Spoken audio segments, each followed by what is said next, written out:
Assalamualaikum warahmatullahi wabarakatuh. Perkenalkan, nama saya Tiga Risma Gunawan. Saya akan membahas tentang materi tentang perkakas tangan yang digunakan pada kerja bakti. Saya dari kelompok 3 dan 4 teman saya. Pengertian peralatan atau perkakas kerja bangku. Peralatan kerja bangku adalah berbagai peralatan atau perkakas yang digunakan untuk membantu proses pekerjaan yang dilakukan di atas meja kerja. Dalam penggunaan peralatan kerja bangku harus sesuai fungsi dan prosedur, bertujuan agar tidak terdapat kesalahan yang menyebabkan benda kerja menjadi kurang presisi dan tidak dapat diteruskan ke proses mesin. Alat-alat dan fasilitas kerja bangku: kikir, ragum, gergaji, jangka penggores, meja perata, cap, pahat, penitik, penggores, mistar baja, penyikuk. Berikut kegunaan alat-alat tersebut. Kikir, suatu alat untuk mengikir benda kerja agar diperoleh permukaan yang rata dan yang dilakukan dengan tangan. Material kikir adalah dari baja karbon tinggi atau baja spesial. Alat ini digunakan untuk mengurangi sebagian material dengan jalan memahat sehingga menjadi rata, cekung, cembung, bulat, dan lainnya. Wabarakatuh. Perkenalkan, nama saya Muhammad Besar Anes. Ingin melanjutkan presentasi dari teman saya. Ragum digunakan untuk menjepit benda kerja saat melaksanakan pekerjaan, menggeraji, mengebor, memanjat, dan lain-lain. Agar benda kerja tidak mengalami kerusakan atau luka, maka pada mulut ragum dilengkapi dengan fix clamp. Pemasangan ragum pada meja harus disesuaikan dengan tinggi pekerja yang akan bekerja. Sebagai patokan adalah apabila ragum dipasang pada meja kerja, maka tinggi mulut ragum harus sebatas siku dari pekerja pada posisi berdiri sempurna. Gergaji besi adalah alat untuk memotong benda kerja panjang dengan ukuran yang telah ditentukan. Jangka progres mempunyai fungsi yang sama dengan progres biasa. Kelebihannya yaitu bisa membuat dua garis lurus yang sejajar. Hal ini untuk memudahkan saat memberi tanda pada benda kerja dengan ukuran yang sama. Terdiri dari 3 jenis jangka progres, yaitu 1. Jangka progres harus untuk menandai garis sejajar di atas permukaan. 2. Jangka progres permukaan dalam in situ ini untuk membuat garis kedua permukaan pada bagian dalam, contohnya pada besi profil O.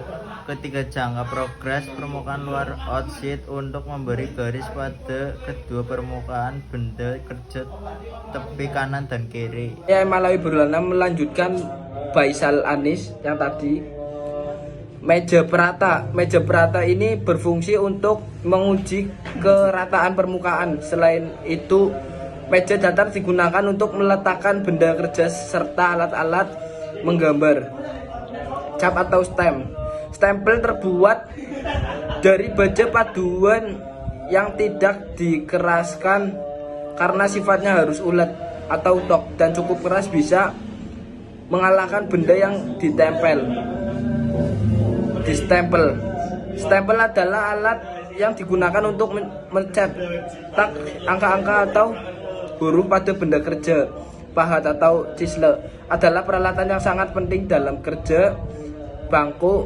Peralatan tersebut merupakan peralatan pokok untuk membuat celah sambungan, melubangi dari membentuk benda kerja.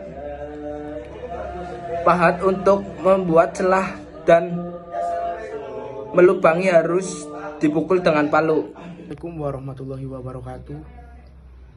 Perkenalkan, nama saya Septono Sapanatindra. Saya akan melanjutkan presentasi dari teman saya yang bernama M. Alawi. Di sini ada penitik atau scraper. Penitik adalah alat yang digunakan untuk membuat lubang pada benda kerja, seperti gambar di samping. Biasanya penitik itu untuk menitik atau melubangi dengan cara diketrok. Penggores atau scratcher. Penggores atau alat gores adalah suatu alat untuk menarik garis-garis gambar pada permukaan benda kerja yang akan dikerjakan selanjutnya, seperti gambar di samping. Ketiga ada mistar. Baja style ruler adalah alat ukur yang terbuat dari baja dan karat. Warahmatullahi wabarakatuh. Perkenalkan, nama saya Muhammad Hafiz Faisal. Di sini saya ingin melanjutkan presentasi dari teman saya. Penyiku adalah siku-siku yang digunakan untuk menyiku benda kerja. Palu atau hammer. Palu adalah alat pemukul yang terbuat dari baja dengan kedua ujungnya dikeraskan. Selain itu, ada pula palu yang terbuat dari plastik, karet, ataupun tembaga. Ukuran palu ditentukan oleh beratnya, misal 0,5 kg, 1 kg, dan lain-lain. Beberapa jenis palu yang umum digunakan antara lain: 1. Palu konde atau ball pin. 2. Palu pin searah, strike pin atau strike pin. 3. Palu pen melintang atau cross pen.